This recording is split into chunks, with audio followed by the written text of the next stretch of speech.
दोस्तों एक बार फिर गजब हो गया। गाजा के समर्थन में 44 देशों के एक्टिविस्ट नेता आर्टिस्टों का काफिला, जिसका नाम सुमूद फ्लोटिला रखा गया है, वो इजराइल के खिलाफ रवाना हो गया है। जानेंगे इसमें कौन कौन सी बड़ी हस्तियां शामिल हैं और उन्होंने रवाना होने से पहले क्या कहा, सब कुछ बताएंगे। और अगली खबर में आपको बताएंगे इजरायली हमले में हौथी प्रधानमंत्री की मौत पर हौथी सुप्रीम लीडर का बड़ा ऐलान, मुस्लिम देशों से भी की जरूरी अपील, उम्मत के लिए आगे आओ। और इसी के साथ अमेरिका में एक सर्वे हुआ है जिसमें सीधा सीधा इजराइल और हमास को लेकर राय पूछा गया है और इसमें अमेरिकी नौजवानों ने चौंकाने वाला राय दिया है। आप भी सुनकर हैरान हो जाएंगे। इनके अलावा और भी कई खबरें हैं, तो बिना समय गंवाए शुरुआत करते हैं खबरों की। दोस्तों दुनिया भर से आया एक्टिविस्ट, नेता और आर्टिस्टों का एक अंतर्राष्ट्रीय बेड़ा यानी फ्लोटिला गाजा की तरफ रवाना हो चुका है। इस बेड़े में 44 से ज्यादा देशों से लोग शामिल हैं। इसे नाम दिया गया है ग्लोबल सुमूद फ्लोटिला। सुमूद एक अरबी शब्द है जिसका मतलब है मजबूती, जज्बा और डटे रहना। इस मिशन में करीब 20 नावें और 300 से ज्यादा लोग शामिल हैं, जिनमें डॉक्टर, पत्रकार, सामाजिक कार्यकर्ता और कैंपेनर मौजूद है। ये बेड़ा रविवार को स्पेन के बार्सिलोना शहर से रवाना हुआ। खास बात यह है कि बार्सिलोना ने कुछ समय पहले ही इजराइल से सारे रिश्ते तोड़ दिए थे और उस पर गाजा में नरसंहार का आरोप लगाया था। अब ये जहाज स्पेन से निकलकर इटली, ग्रीस और ट्यूनीशिया होते हुए गाजा की तरफ बढ़ेंगे। इस मिशन में मशहूर चेहरे भी शामिल हैं, जैसे कि Swedish climate activist Greta Thunberg, Irish actor Liam Cunningham, Spanish actor Eduardo Fernandez और बार्सिलोना के पूर्व मेयर आदा कोलाउ। अब बहुत सारे लोग सवाल करेंगे कि क्या ये कामयाब होंगे? तो भाई साहब यहाँ पर सबसे बड़ी बात यही है कि कोशिश तो कर रहे हैं ना। दोस्तों बेड़े के रवाना होने से पहले ग्रेटा थनबर्ग ने कहा, गाजा इस वक्त दुनिया के सामने जिंदा उदाहरण है जहां नस्लीय सफाया, नरसंहार और दमन हो रहा है। इजराइल लोगों को मार रहा है और पूरी दुनिया ये नरसंहार लाइव देख रही है। सबसे डरावनी बात यह है कि लोग सब जानते हुए भी चुप बैठे हैं। उन्होंने साफ कहा, जो सरकारें चुप है वो भी इजराइल जितनी ही गुनहगार है। हमें हर हाल में गाजा में पहुंचना है और एक ह्यूमैनिटेरियन कॉरिडोर बनाना है। इजराइल की तरफ से रोकथाम की आशंका पर उन्होंने कहा, हमारे पास प्लान बी है, वापस लौटकर फिर से कोशिश करेंगे। ये मिशन पूरी तरह इंसानी और शांति का मिशन है। वहीं स्पेनिश एक्टर एदुआर्दो फर्नांडेज ने कहा, गाजा एक आईना है जो हम सबको दिखाता है कि हम कौन हैं। यहाँ तटस्थ यानी निष्पक्ष रहना मुमकिन नहीं। हर नाव जो गाजा की ओर जा रही है वो इंसानियत की चीख है। चुप रहना भी उतना ही खतरनाक है जितना बम गिराना।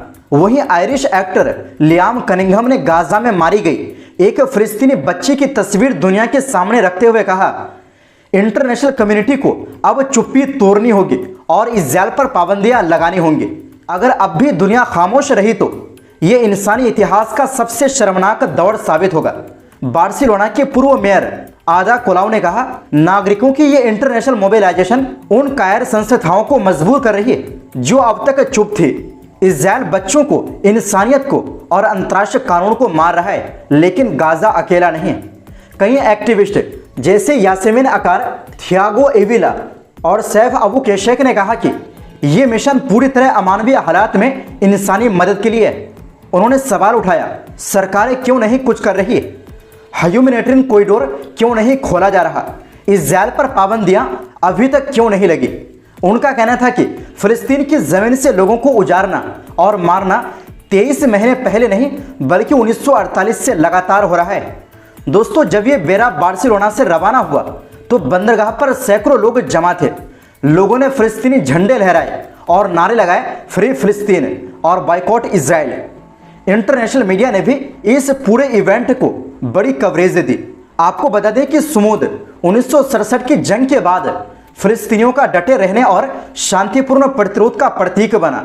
इसे जिंदगी, जड़ों और उम्मीद से जोड़ा जाता है। दोस्तों ये फ्लोटिला सिर्फ गाजा जाना नहीं बल्कि दुनिया को याद दिलाना है कि इंसानियत जिंदा है और खामोशी भी जुल्म जितनी खतरनाक है।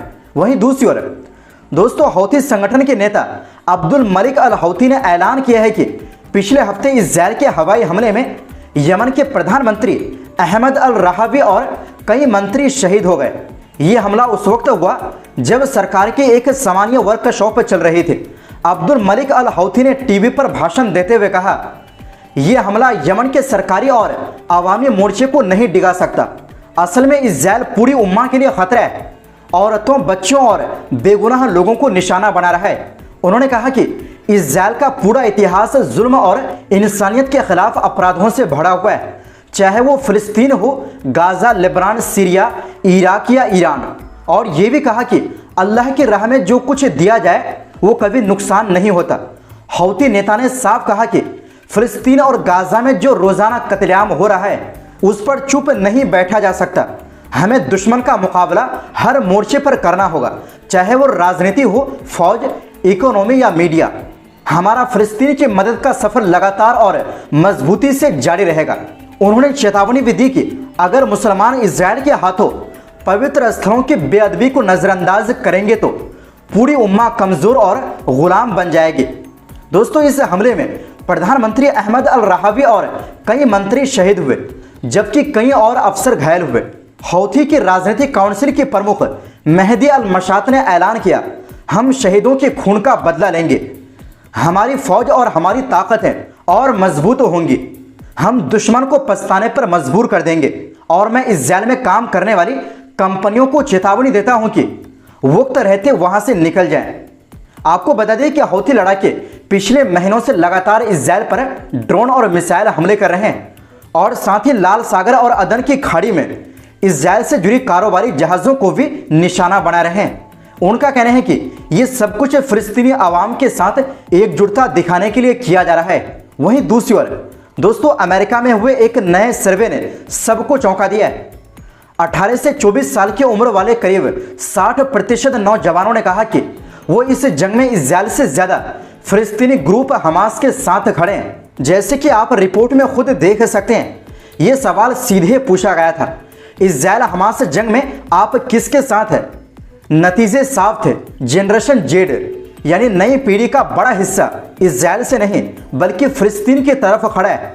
लेकिन जैसे जैसे उम्र बढ़ रही है, सोच उल्टी दिख रही है। 25 से 34 साल वालों में 65% इज़राइल के साथ है, 35 से 44 वालों में 70% इज़राइल के साथ है और बुजुर्गों में तो 80 से 90% तक इज़राइल का पक्ष ले रहे हैं।